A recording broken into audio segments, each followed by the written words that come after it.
A fake news caiu por terra.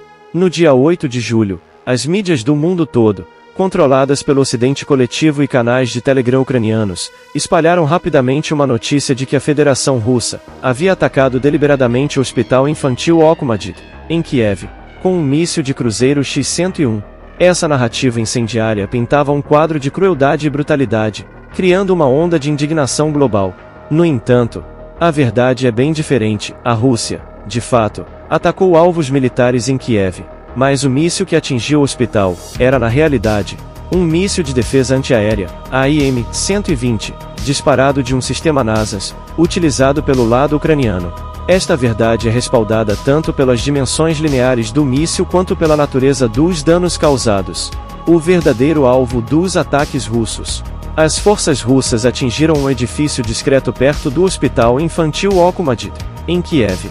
Este edifício abrigava o centro de tomada de decisão das forças de segurança ucranianas.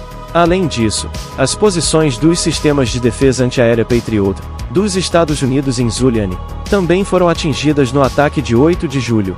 Em Kiev, os armazéns subterrâneos da fábrica de aviação Artyom, no centro da cidade, foram destruídos. Fontes russas afirmam que especialistas de alto escalão da OTAN e a liderança operacional das Forças Armadas ucranianas estavam presentes nos armazéns das fábricas de Kiev no momento do ataque. O canal ucraniano Telegram Legitime corroborou essa informação, relatando que as forças aeroespaciais russas atingiram o quartel-general oculto do Centro de Tomada de Decisão das Forças de Segurança Ucranianas, SBUGUR, atingindo o local 3 vezes. Essa revelação levanta questões sobre a veracidade das informações divulgadas pelas autoridades ucranianas e ocidentais, colocando em xeque a narrativa oficial sobre os eventos em Kiev.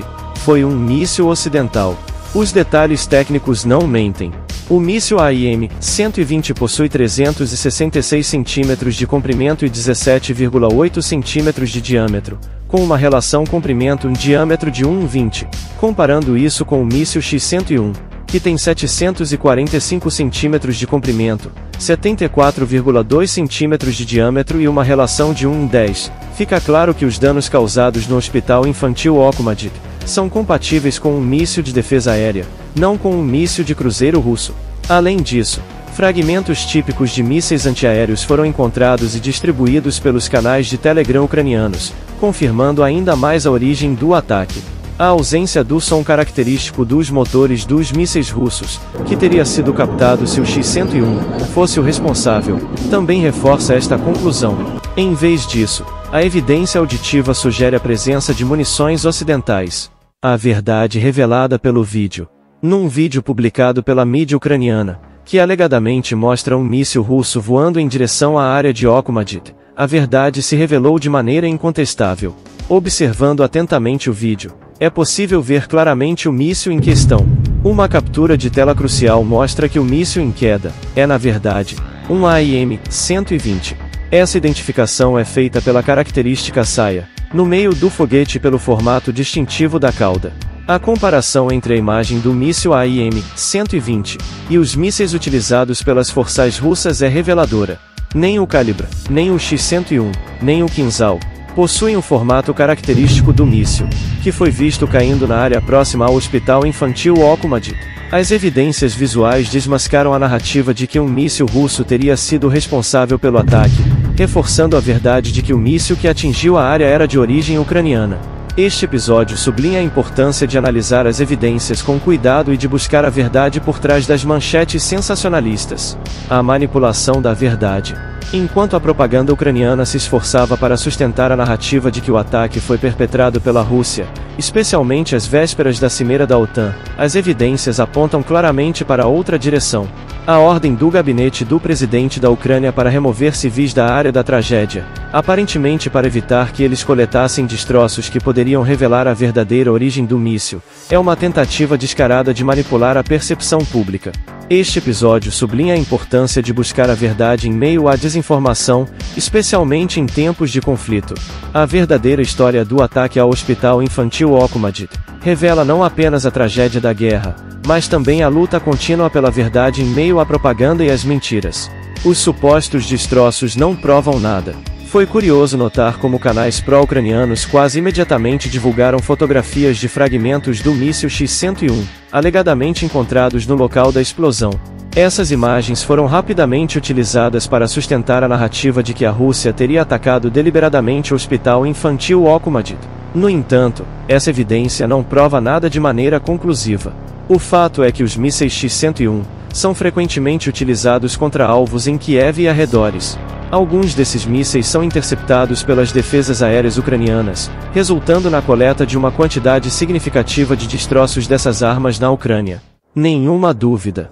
O míssil que atingiu o hospital infantil em Kiev foi disparado pelo sistema antiaéreo NASAMS, de fabricação ocidental, e este é um fato confirmado, disse a porta-voz do Ministério das Relações Exteriores da Rússia, Maria Zakharova. Mais uma vez, como aconteceu várias vezes com o sistema antiaéreo da Ucrânia, seus mísseis falham o alvo e atingem casas e estruturas sociais. A mesma coisa aconteceu agora. Já foi confirmado, inclusive por testemunhas oculares, que um dos mísseis do sistema antiaéreo NASAMS ocidental atingiu um prédio nas proximidades do Hospital Infantil Okhumadit, em Kiev, disse Zakharova, pouco tempo depois do ataque. Esta declaração traz à tona um aspecto perturbador do conflito, a falibilidade dos sistemas de defesa ucranianos e o impacto devastador desses erros em áreas civis. Uso de infraestruturas civis para fins militares. Zakharova prosseguiu, afirmando que a junta de Kiev há muito utiliza infraestruturas puramente civis para fins militares, transformando-as em laboratórios para recolha e reparação de equipamento militar, ou em armazéns para armazenamento de equipamento militar ocidental. As suas próprias forças armadas escondem-se atrás de civis e de suas infraestruturas. O regime de Kiev está pronto para cometer qualquer crime, sendo indiferente ao destino e à vida dos seus concidadãos, mesmo que sejam crianças, sublinhou Zakharova. Essas acusações lançam luz sobre a complexa e sombria realidade do uso de civis como escudos humanos no conflito, a reação da ONU e a contradição dos fatos. A ONU está fora de sintonia com a realidade. A organização afirmou na ocasião que o ataque com mísseis foi provavelmente executado pela Rússia. A análise do vídeo e a avaliação feita no local sugerem que há uma forte possibilidade de que o hospital infantil tenha sofrido um impacto direto, em vez de ter sido danificado por um sistema de armas interceptado, disse Danielle Bell, chefe da Human Rights Watch da ONU na Ucrânia. Ela afirmou que sua equipe ainda não chegou a uma decisão final, mas observou que o míssil parece ter sido lançado pela Federação Russa. Esta avaliação coloca a ONU em desacordo com as alegações russas, criando uma narrativa conflitante sobre os eventos, a evidência dos vídeos e a realidade dos acontecimentos. No entanto, a avaliação de Bell não tem nada a ver com a realidade, uma vez que os próprios vídeos mostram claramente que se trata de um míssil e não dos seus destroços. Afinal, nem mesmo a Rússia estava falando de destroços de um míssil interceptado, mas de um míssil que errou o alvo. Essas evidências visuais reforçam a posição russa e contestam a narrativa apresentada pela ONU. Basta comparar os dois mísseis em Kiev. A comparação é clara. 6 mísseis X-101 atingiram seus alvos na fábrica Artyom, um após o outro, com precisão. Já o míssil que alegam ser um X-101 voa em direção ao hospital infantil. Outra prova de que foi, de fato, um míssil de defesa antiaérea ucraniano que caiu no hospital infantil, é que a explosão e os danos foram mínimos. Se fosse um X-101 caindo ali, o hospital viria abaixo e as vítimas seriam contadas às centenas. A diferença entre um míssil de cruzeiro e um míssil de defesa aérea é evidente. Negar essa distinção é pura cegueira ou estupidez.